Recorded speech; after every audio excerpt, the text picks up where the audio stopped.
or frivolous or for some other reason unmeritorious. A couple of very brief points.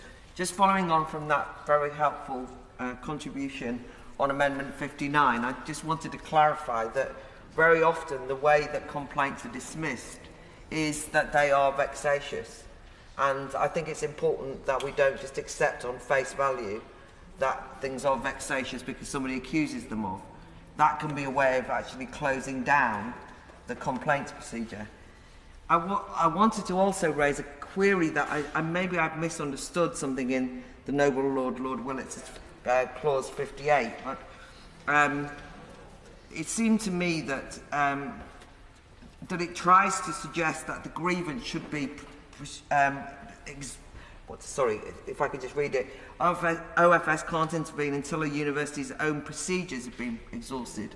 I wanted to just raise the difficulty that often academics and also students, in fact, that I've spoken to, feel that, in fact, their dispute is with those very academic authorities, and that even the complaint within the universities can get them targeted as, you know, free speech troublemakers and so on and so forth. So I just think it's not as straightforward. What we're talking about is, in some instances, a rather toxic atmosphere. And often the complaint that an academic might have is precisely because they have been put onto some procedure by the university authorities. They've been suspended, they've been put forward for disciplinary action, and they might well feel in an unjustified fashion. Then they get cleared, but actually if you look at all of the testimonies from people who've been in this situation, they make the point that the process is the punishment these days, that actually the period through which you, as, for example, an academic, have been labelled as somebody who's used hate speech or whatever it is, or and so on, that being suspended from one's job can be really, as I said earlier, discrediting in terms of your reputational damage. So I just think it's slightly more complicated than is being presented. This is one of the problems with the state of universities at the present time in relation to free speech.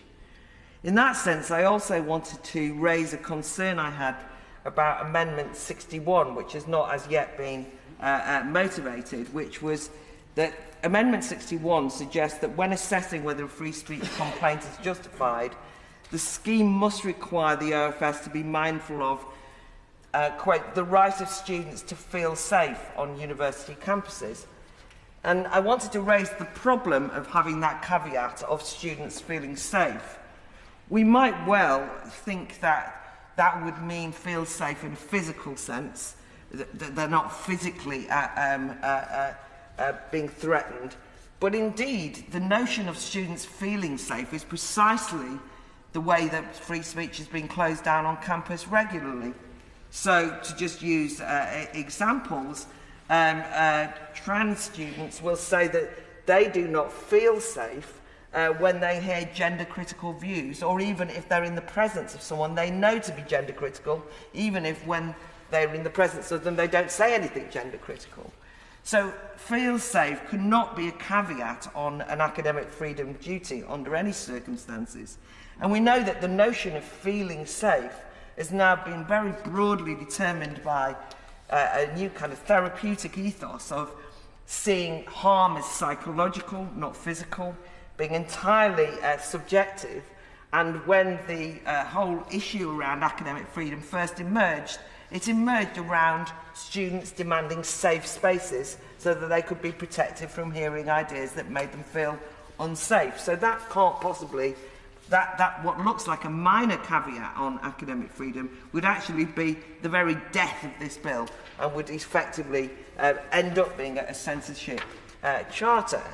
I think it's important to understand that in Edinburgh University recently, in a decolonisation argument, one Scottish professor gave a speech and said that when he saw the strangulation and murder of George Floyd, that he saw in the police officer's face David Hume, the Scottish Enlightenment philosopher. He couldn't see that murder without seeing David Hume's face. the argument was put forward that David Hume was a colonial philosopher who was responsible for slavery, had led directly to that murder. And far-fetched though that might be, the university authorities actually did rename the David Hume Tower so that it is no longer called the David Hume Tower, having been lobbied by students who said that when they walked past the David Hume Tower, they felt unsafe because it was a reminder of racism and colonialism. So this is not a far-fetched example. It sounds wacky, but university behaved or changed the name throughout one of the greatest philosophers of our time and discredited them and so on. But I think that we've got to understand that when academic leaders, they are unlikely to take action against speakers or academics or students or staff or anything for a simple difference of opinion.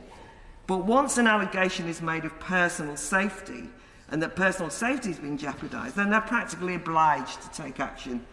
And I think that the elision of words and violence is a linguistic trick that has actually been weaponised with pretty ruthless efficiency on campus and has caused a great deal of damage. So I want to remove the feel safely completely from the amendment in the bill.